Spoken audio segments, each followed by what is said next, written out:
Assalamualaikum warahmatullahi wabarakatuh. Halo teman-teman, apakah kalian sudah tahu apa itu data dan informasi? Kalau masih belum tahu, tenang saja, saya akan menjelaskan secara singkat dan mudah dipahami. Jadi, data adalah sekumpulan kata, simbol, atau angka yang belum diolah. Sedangkan informasi adalah data yang sudah diolah sehingga mudah dimengerti. Contohnya, data tadi bila diolah akan menjadi dari sini jelas bahwa data adalah bahan mentah, sedangkan informasi adalah data yang sudah punya makna. Sekarang mari kita bahas mengapa data pribadi sangat penting untuk dijaga. Jika data kita bocor dan diketahui orang lain atau orang yang tidak bertanggung jawab, data itu bisa disalahgunakan. Salah satu contohnya terjadi di Garut pada tahun 2023.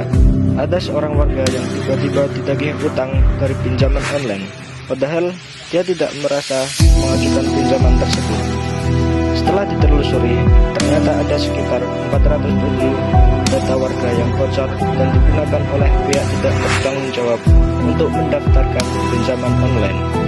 Bayangkan, data pribadi mereka seperti KTP dipakai tanpa izin. Dampak dari kebocoran data ini sangatlah merugikan. Yang pertama yaitu secara psikologis, warga yang tidak pernah berutang merasa stres karena ditagih utang.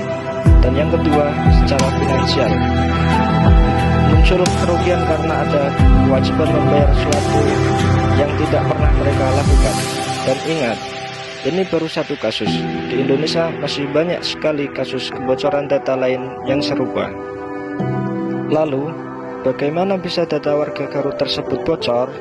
Ternyata ada seorang oknum ketua program PNM Mekar yang mencuri data penduduk berupa KTP, kemudian menggunakannya untuk mengajukan pinjaman online. Dari sini kita bisa menyimpulkan bahwa kebocoran data tidak hanya terjadi secara online karena aktivitas hacker, tapi juga bisa terjadi secara offline akibat disalahgunakan oleh pihak internal tersebut. Kalau kebocoran data secara offline bisa karena ulah oknum, bagaimana dengan kebocoran data secara online? Bentuknya bisa bermacam-macam, antara lain: 1. Peretasan sistem oleh hacker. 2. Phishing, yaitu email atau pesan palsu untuk mencuri password. 3. Malware atau ransomware yang bisa menyandera data kita. 4.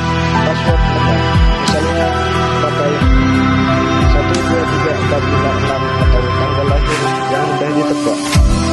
Semua ini bisa membuat data pribadi kita berisiko jatuh ke tangan orang yang tidak bertanggung jawab. Dari penjelasan tadi kita bisa menyimpulkan bahwa data adalah aset berharga yang harus kita jaga.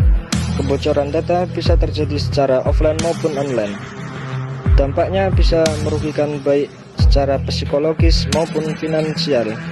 Lalu apa solusinya? Gunakan password yang kuat dan berbeda untuk setiap akun. Kemudian aktifkan autentikasi 2 faktor. Dan jangan sembarangan memberikan data pribadi kepada pihak yang tidak jelas. Serta yang paling penting, selalu waspada terhadap email, tautan, ataupun aplikasi mencurigakan. Mari bersama-sama kita menjaga keamanan data agar